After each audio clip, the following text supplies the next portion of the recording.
এবং পরিষ্কার bold out হয়ে গেলেন। 12 বলে প্রথম বলেই তাকিয়ে রইলেন, আফসোসটা করলেন কেন এই ঘটনায় ঘটল।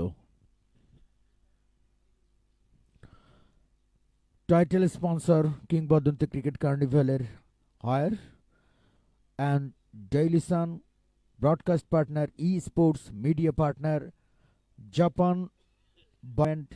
এক তো জাঁকজমক করা সম্ভব নয়, অনসাইডে খেলতে চেয়েছিলেন কিন্তু দিকটা পরিবর্তন হয়ে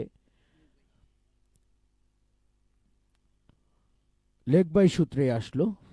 যা হোক, দলীয় রান আরো একটি বাড়ল উইকেটে। ষষ্ঠ ওভারে পঞ্চম বল আলতো করে শেষ পর্যন্ত নো ম্যানস ল্যান্ডে পড়ল। একটি রান, দুটি রান হয়ে গেল খুব দ্রুততার সাথে করার।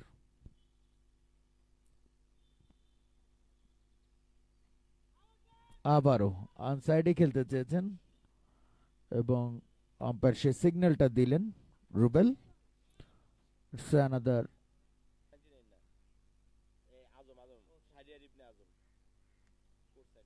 দলীয় অধিনায়ক আবারও শাহরিয়ার ইবনে আজম তার উপর ভরসা করতে চান, কেননা মাত্র দুটি রান দিয়ে একটি সাফল্য যিনি তুলে নেবেন তাকে কেন বোল্ড বলতে না বলতেই গর্জন আবারও অসাধারণ আউট হয়ে গেলেন। এত উইকেটে উইকেট বোলিং করলে আপনি সাফল্য পাবেন, সেটা যে এতটা চমৎকার হবে। পরিষ্কার বোল্ড। দেখুন আড়াআড়ি ভাবে তিনি যেভাবে বোলিংটা করেছেন, দেখার মতো দৃশ্য। ব্যাটের নিচের অংশে লেগেই একেবারে মিডল স্ট্যাম্পেই বলটা গিয়ে আঘাত হানে। পঞ্চম উইকেটের পতন 57 রানের মাথায়। শাহরিয়ার ইবনে আজম ভয়ঙ্কর একজন বোলার, আজকের দিনে দুর্দান্ত দুটি সাফল্য কিন্তু তিনি তুলে নিয়েছেন। আরো একটি বল এবং অল্পের জন্য যা হোক একটি রান হলো।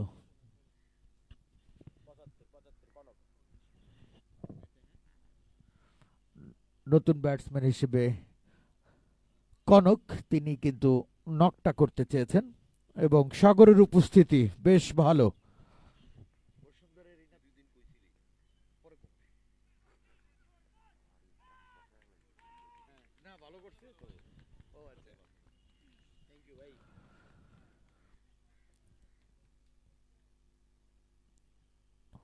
আরো একটি উইকেটের পতন, পরিষ্কার বোল্ড, অর্থাৎ আজকে তিনি একেবারে রয়ে শয়ে নেমেছেন। রিভার সুইপটা করতে চেয়েছেন, বল ব্যাটের কানেক্টই তিনি করতে পারেননি। পরিষ্কার বোল্ড শাহরিয়ার ইবনে আজম। অবস্থাটা দেখুন, 1.3 বল, 3টি রানে 3টি উইকেট।